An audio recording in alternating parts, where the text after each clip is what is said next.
गोविंद शिल्प घेऊन येत आहे एकूण 80 ट्विन बंगलोचा भव्य दिव्य पंढरपुरातील एकमेव प्रकल्प। आमच्या प्रकल्पाची वैशिष्ट्ये मनाला शांती देणारं महादेवाचं मंदिर, मुख्य रस्ता सुमारे 30 फुटांचा, अंतर्गत रस्ता सुमारे 20 फुटांचा, ग्रामपंचायत योजनेचा प्रत्येक बंगलोजला स्वतंत्र नळ, सांडपाण्याची सुरक्षित विल्हेवाट, सर्व टाइल्स ग्लॉसी आणि नामांकित कंपनीच्या, सर्व स्टेअर, खिडक्या, चौकटी सुपर ब्लॅक ग्रेनाइट, दोन्ही अटॅच बाथरूम पूर्णपणे टाइल्स, पंतप्रधान हर घर नल योजना पूर्णत्वाकडे, bathroom, basin, kitchen CP fittings हे जगवार कंपनीचे, स्टील वर्क पूर्णपणे जिंदाल कंपनीचे, 1000 लिटर पाण्याची टाकी, 150 लिटर सोलर वॉटर हीटर सोबत वॉटर प्युरिफायर, प्रत्येक बंगलोजला स्वतंत्र पार्किंग, दर्शनीय भाग पूर्णपणे डॅटो टाइल्स, टाटा प्रवेश कंपनीचे आकर्षक भक्कम दरवाजा, फुटी उंचीचे सुरक्षित कंपाऊंड। मग विचार काय करताय? गोविंद शिल्प, पत्ता गट नंबर 95, हॉटेल अंगण शेजारी, टाकळी रोड, पंढरपूर। ताज्या घडामोडी पाहण्यासाठी आमच्या YouTube चॅनलवरील PVR म्हणजेच पंढरी वार्ता या न्यूजला सबस्क्राइब करा आणि शेजारील बेल आयकॉनवर क्लिक करा।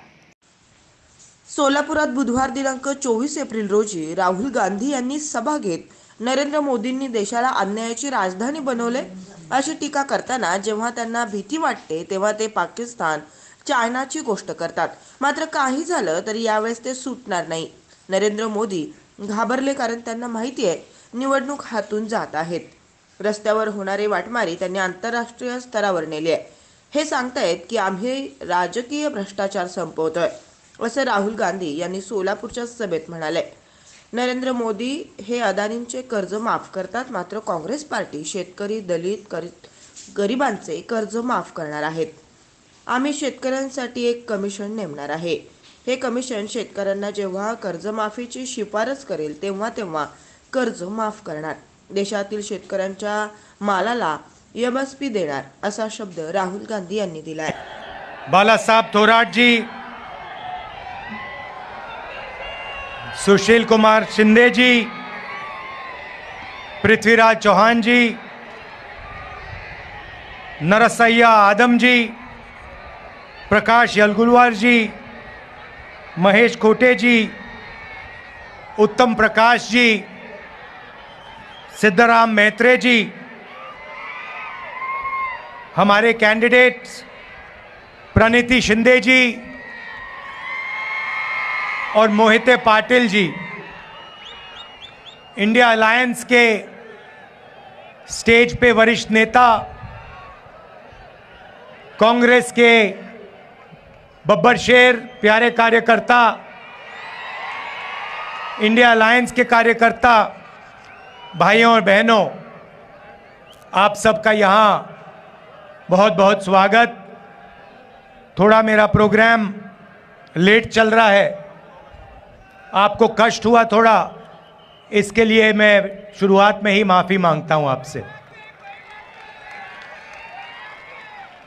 मगर आज मैं आपको मज़े की बात बताने आया हूं।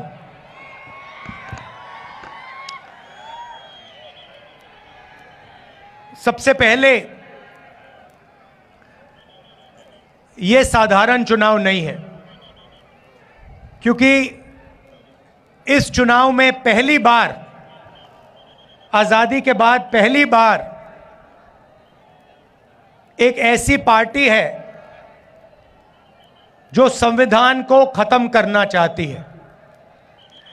उनका लक्ष्य सिर्फ चुनाव जीतने का नहीं है, उनका लक्ष्य हिंदुस्तान के कॉन्स्टिट्यूशन को, हमारे संविधान को खत्म करने का है।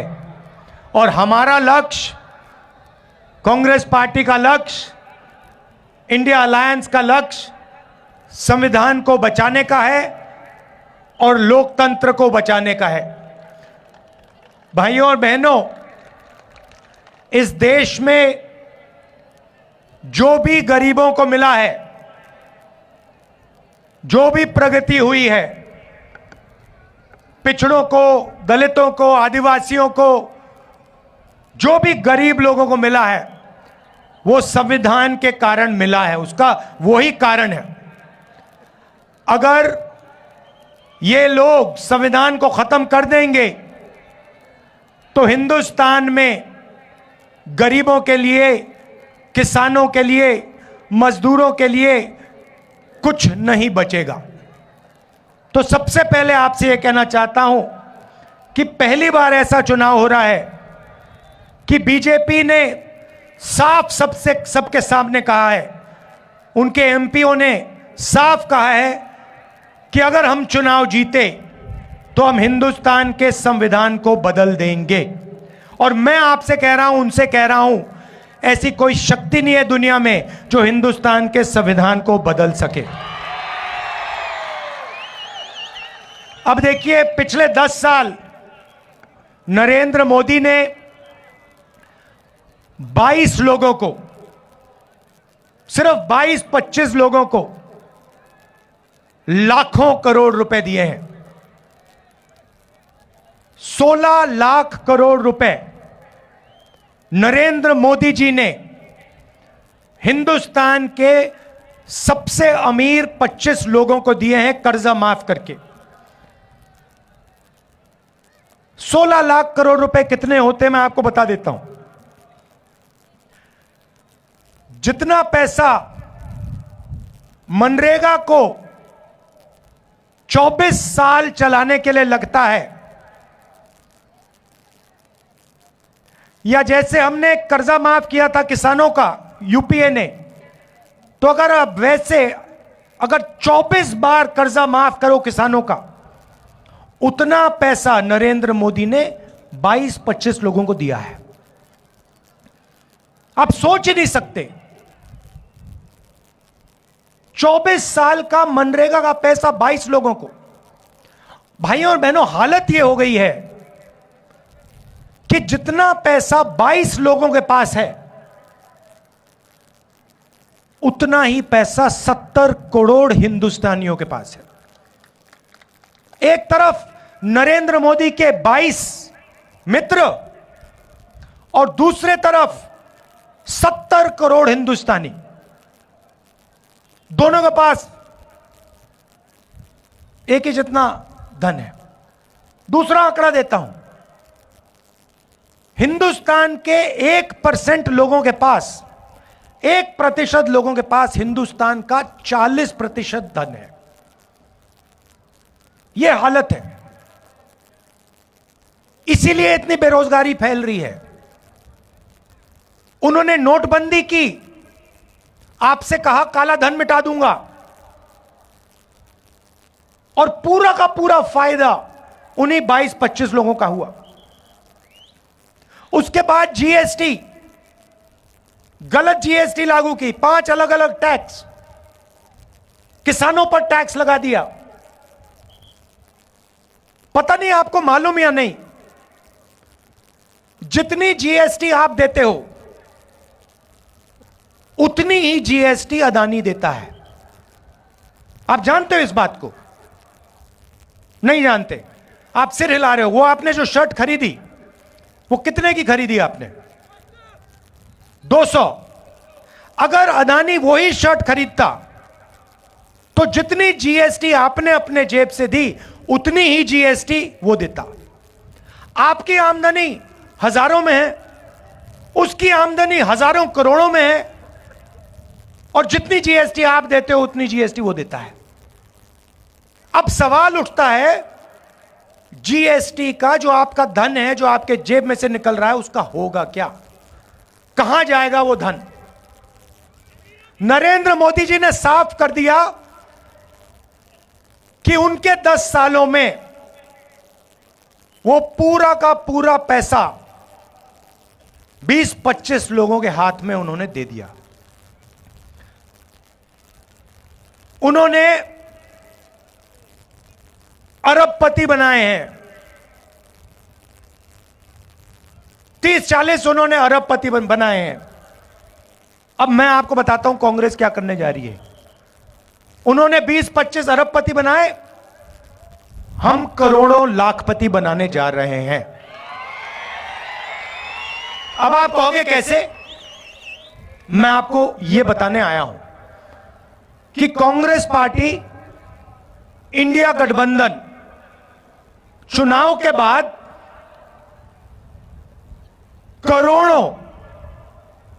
करोड़ों लाखपति कैसे बनाने जा रही है।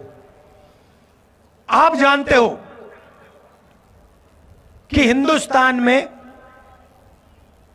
महिला भविष्य की देखभाल करती है। यहां पुरुष बैठे हैं, महिलाएं भी बैठी हैं, देखिए ताली बजा रही हैं। अब देखिए 21वीं सदी में स्त्री और पुरुष दोनों जॉब करते हैं, सही बात है ना? ठीक है, 8 घंटे की 10 घंटे की जॉब होती है। जॉब के लिए दोनों को पैसे मिलते हैं, मिलते नहीं मिलते? ठीक है, मगर हिंदुस्तान की महिला 8 घंटे घर से बाहर काम करती है और फिर 8 घंटे घर में काम करती है। सही? मतलब डबल काम करती हैं आप लोग।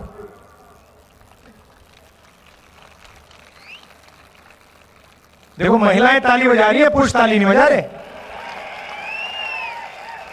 मगर सवाल यह है कि जो आप घर में काम करती हैं, भोजन पकाती हैं, बच्चों की देखभाल करती हैं, उसके लिए आपको कोई पैसा नहीं मिलता, कोई कॉम्पेंसेशन नहीं मिलती? कभी मिली आपको? नहीं मिली ना? वो तो आप काम फ्री में करती हैं। तो इसीलिए कांग्रेस पार्टी महालक्ष्मी योजना ला रही है। अब महालक्ष्मी योजना क्या है मैं आपको बता देता हूं। हिंदुस्तान के सारे गरीब परिवारों की लिस्ट बनेगी, हर जात के, दलित, ओबीसी, गरीब, जनरल कास्ट लिस्ट बनेगी और उस लिस्ट में से हर परिवार से एक महिला चुनी जाएगी। उसमें बीड़ी वर्कर्स होंगी, उसमें किसान के परिवार होंगे, उसमें मजदूरों के परिवार होंगे, छोटे कारीगर होंगे, और उन महिलाओं को, करोड़ों महिलाओं को कांग्रेस पार्टी साल के 1 लाख रुपए बैंक अकाउंट में डाल देगी।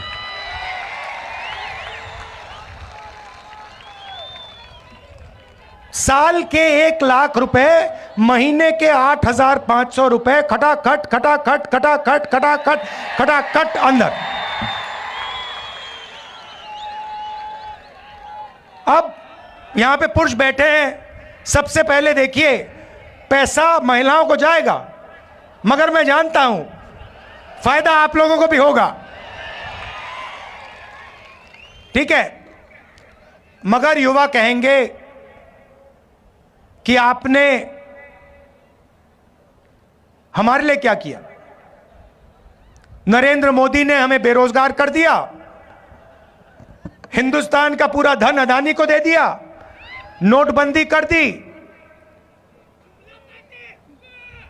जुमला पार्टी 2 करोड़ रोजगार देने थे, झूठ था, वो 15 लाख रुपए की बात की, कोविड आया, थाली बजवा दी, पकौड़े बनवा दिए। तो आप क्या करोगे? अब मैं आपको बताता हूं। अमीर घर के बच्चों को, ये जो बड़े बड़े बिजनेस वाले हैं, इनके बच्चों को जॉब मिलने से पहले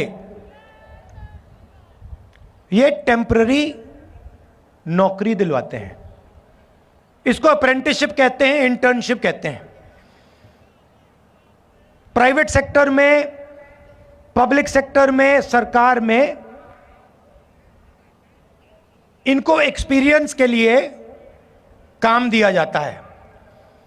जैसे अदानी की कंपनी में उसका बेटा काम करता है।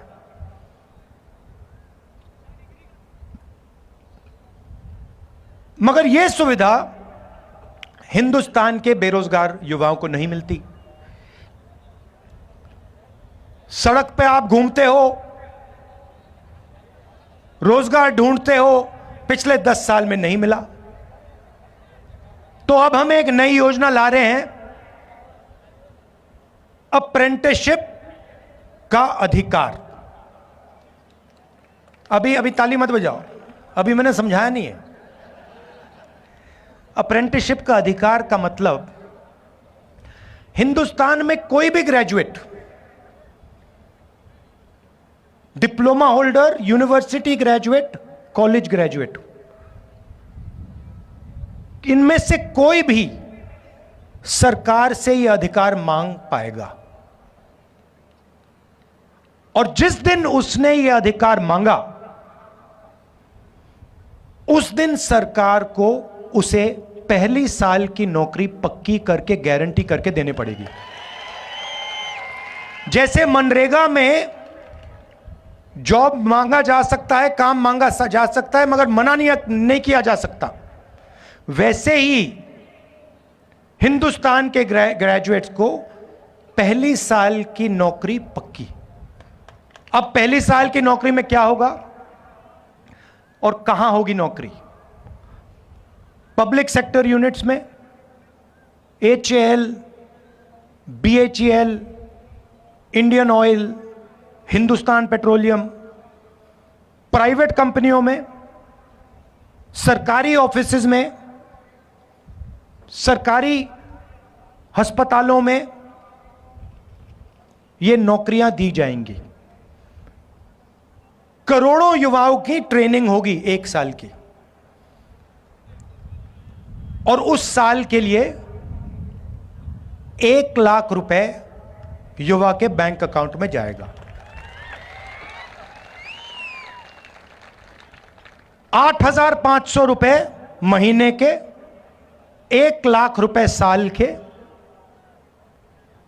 हर ग्रेजुएट के बैंक अकाउंट में कांग्रेस पार्टी डालने जा रही है।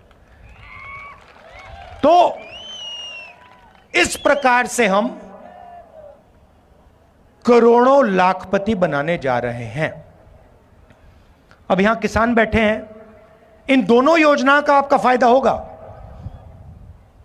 मगर हम वहां नहीं रुके।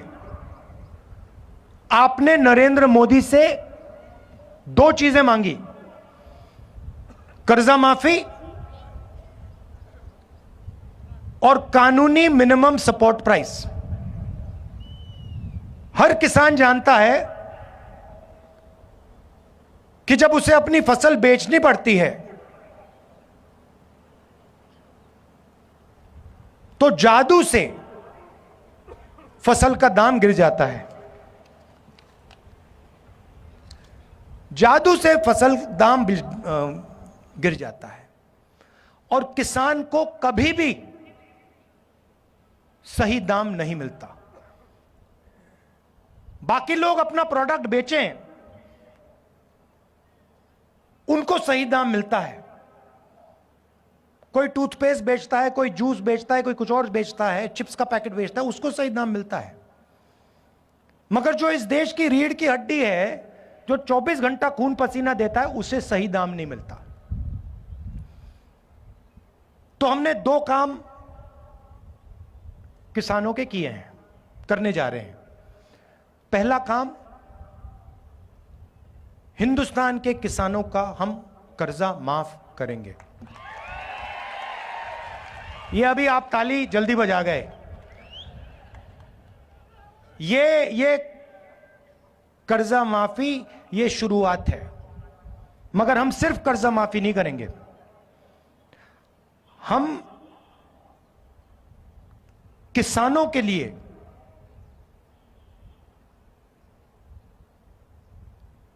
एक कमीशन रखेंगे, और इस कमीशन का काम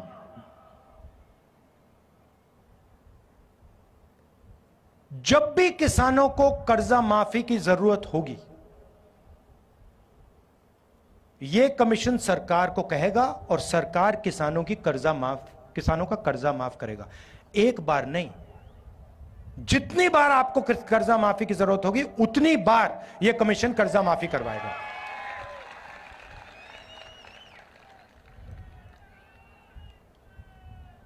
और पहली बार हिंदुस्तान की हिस्ट्री में कांग्रेस पार्टी ने निर्णय लिया है कि कानूनी मिनिमम सपोर्ट प्राइस हिंदुस्तान के किसानों को दी जाएगी। भाई और बहनों, न्याय होना चाहिए।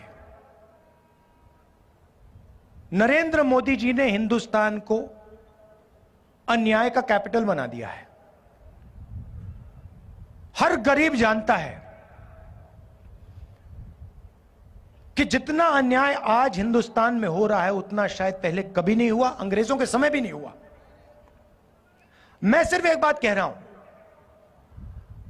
अगर अदानी जैसे व्यक्ति का कर्जा माफ हो सकता है और अगर नरेंद्र मोदी अदानी जैसे लोगों का कर्जा माफ करेगा तो कांग्रेस पार्टी किसानों का, मजदूरों का, दलितों का, गरीबों का कर्जा माफ करेगी।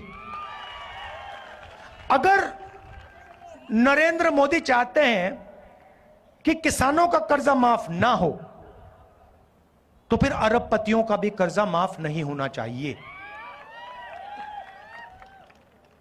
जो उनके लिए होता है वो किसान के लिए होना चाहिए, जो उनके बेटे के लिए होता है वो गरीबों के बेटों के लिए होना चाहिए। मैं सिर्फ ये कह रहा हूं। और नरेंद्र मोदी जी का काम आपके ध्यान को इधर उधर करने का है। घबराए हुए हैं, डर गए हैं, क्योंकि जानते हैं कि इलेक्शन हाथ से जा रहा है और इलेक्टोरल बॉन्ड्स में इतनी चोरी हुई है कि इलेक्शन के बाद उनकी मुश्किल हो जाएगी। तो घबराहट में है तो एक के बाद एक झूठ बोल रहे हैं।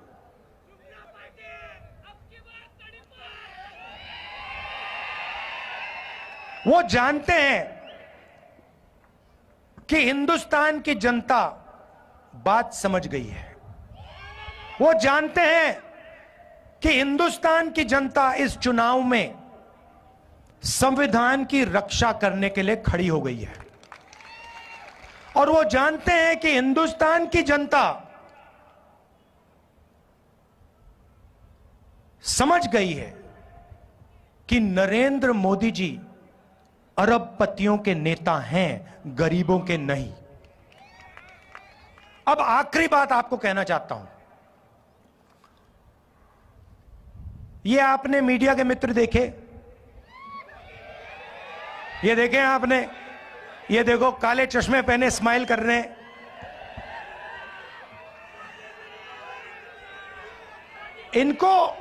इनको आपने कभी भी किसानों की बात करते हुए सुना है, देखा है?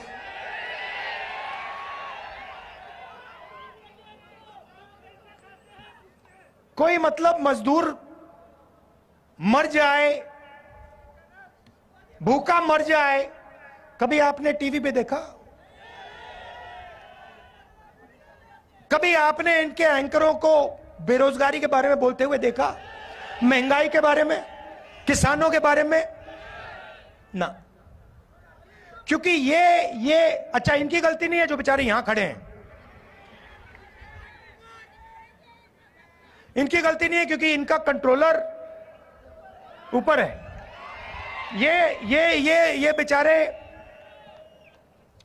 सैलरी लेते हैं, इनको भी मतलब घर चलाना है, तो इनकी गलती नहीं है।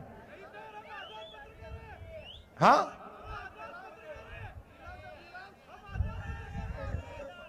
एक दो आजाद हो सकते हैं मगर बाकी गुलाम हैं।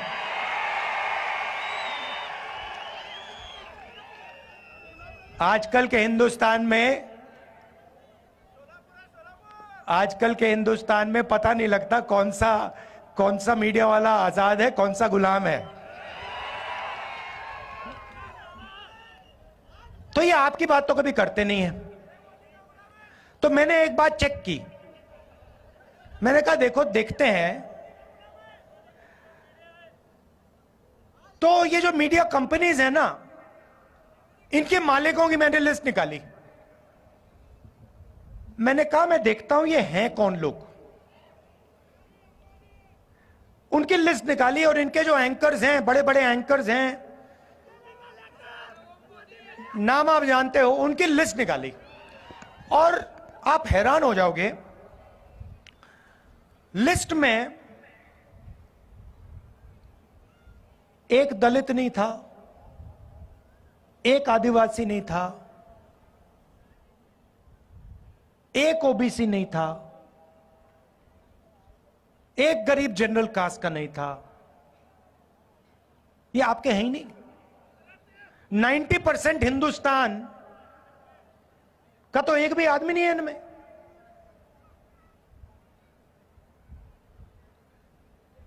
पिछड़े वर्ग के कितने लोग हैं हिंदुस्तान में? चुप हो गए सब। अच्छा, हिंदुस्तान में दलित कितने? 15%। आदिवासी कितने? 8%। पिछड़े वर्ग के लोग कितने? कोई नहीं जानता, मगर कम से कम 50%। कम से कम 50, 15 और 8 कितने हुए?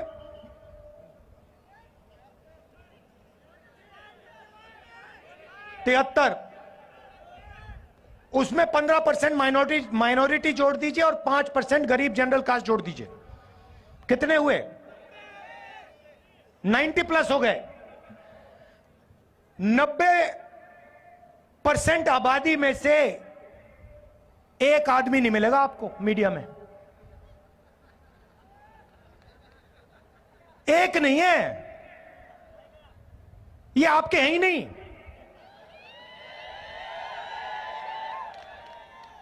ये अदानी के हैं, ये मोदी के हैं, ये अंबानी के हैं। ये आपकी बात थोड़ी करेंगे। अच्छा ठीक है, मीडिया छोड़ो। हिंदुस्तान की सबसे बड़ी 200 कंपनी की लिस्ट निकाली मैंने, उसमें बता दो, उस लिस्ट में, उनके मालिकों की लिस्ट में मुझे बता दो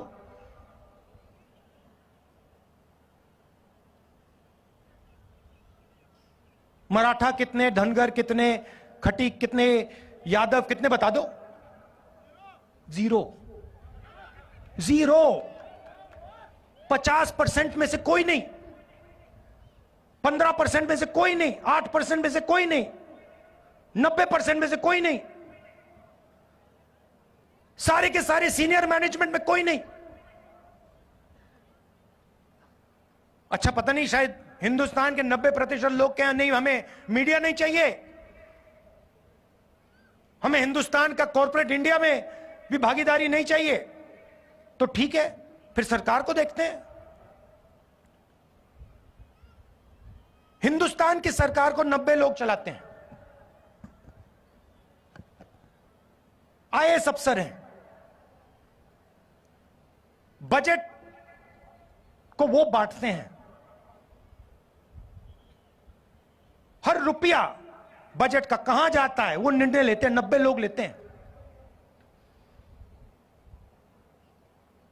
महाराष्ट्र में कितना पैसा जाएगा, सड़कों में कितना जाएगा, सेना को कितना मिलेगा, अग्निवीर होगा या नहीं होगा, ये सारे के सारे निर्णय ये 90 लोग लेते हैं। मुझे बताओ, 90 में से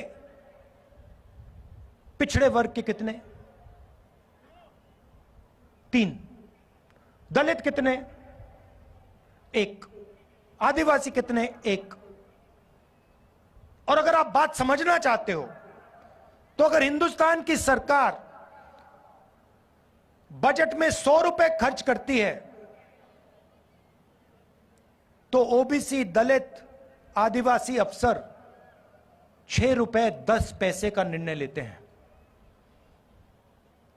आपकी आबादी 90%, आपकी भागीदारी 100 में से 6 रुपए 10 पैसा। और फिर नरेंद्र मोदी 24 घंटे घूमता रहता है, कहता है कि मैं ओबीसी हूं। और मैंने जाति जनगणना की जैसे बात छेड़ी, ये उसको बैठाया गया है। जैसे ही मैंने कहा कि देश में जाति जनगणना होना चाहिए, देश का एक्सरे होना चाहिए, दूध का दूध पानी का पानी होना चाहिए, नरेंद्र मोदी कहते हैं हिंदुस्तान में तो कोई जात है ही नहीं, दो ही जात हैं, एक अमीर है और एक गरीब है। अच्छा, अगर दो ही जात हैं तो भैया आप कहां के ओबीसी बन गए? तो जैसे ही हमारी सरकार बनेगी, जाति जनगणना हम पूरे देश में करवा देंगे और इकोनॉमिक सर्वे और संस्थाओं का सर्वे, मतलब किसके पास कितना धन है,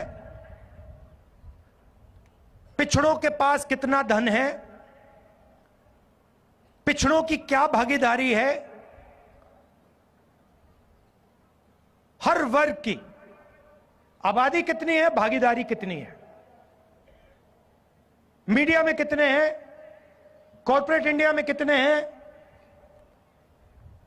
प्राइवेट अस्पताल के मालिकों में कितने हैं, यह काम हम करेंगे। अब जैसे ही मैंने ये देश के एक्सरे की बात की, वो नरेंद्र मोदी कांपने लग गया। जैसे ही मेरे, उसकी आदत है, जैसे उसको डर लगता है ना, वो झूठ बोलना शुरू कर देता है। जैसे ही उसको डर लगता है, वो कभी पाकिस्तान की बात करेगा, कभी चाइना की बात करेगा, तो एक के बाद एक, एक के बाद एक, एक के बाद एक झूठ बोल रहा है, मगर इस बार नहीं निकल पाएगा।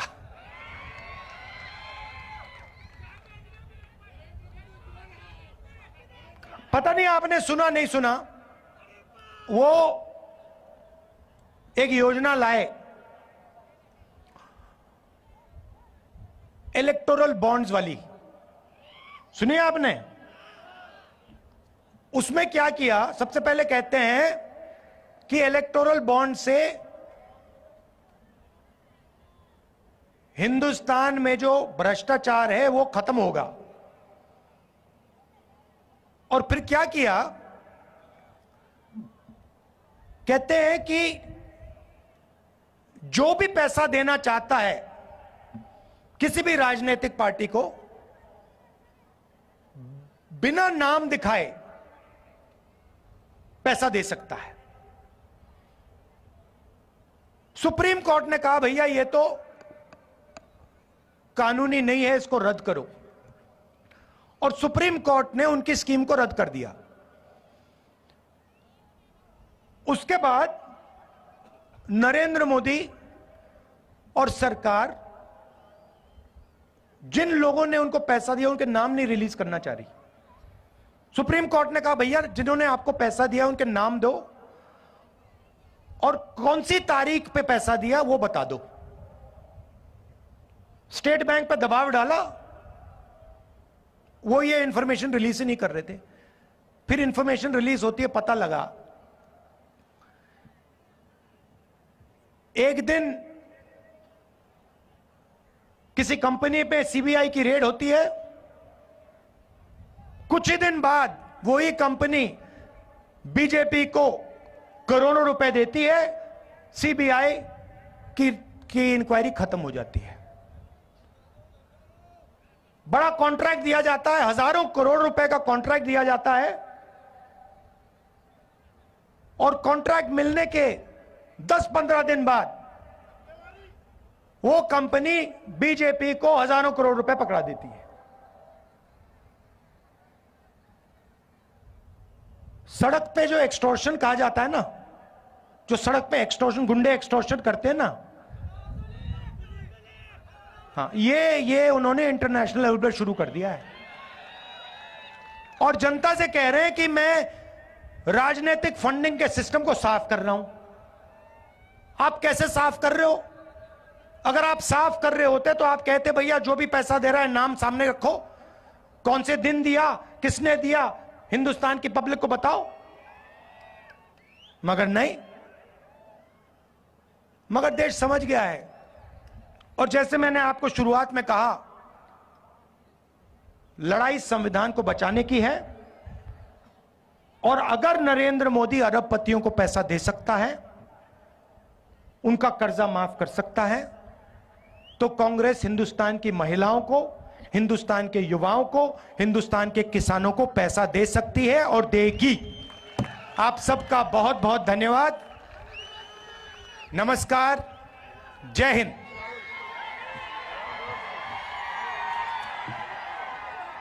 धन्यवाद राहुलजी। यानंतर माननीय राहुल गायकवाड यांचं या ठिकाणी काँग्रेस पक्षामध्ये प्रवेश होतोय। मी काँग्रेस पक्षाचे नेते माननीय राहुलजी गांधी आणि माननीय नानाभाऊ पटोले यांच्या शुभ हस्ते या ठिकाणी सत्कार संपन्न होतोय। सर्व नेते मंडळी आणि आपले दोन्ही उमेदवार माननीय आमदार प्रणितीताई शिंदे आणि धैर्यशील दादा मोहिते पाटील हे दोघेही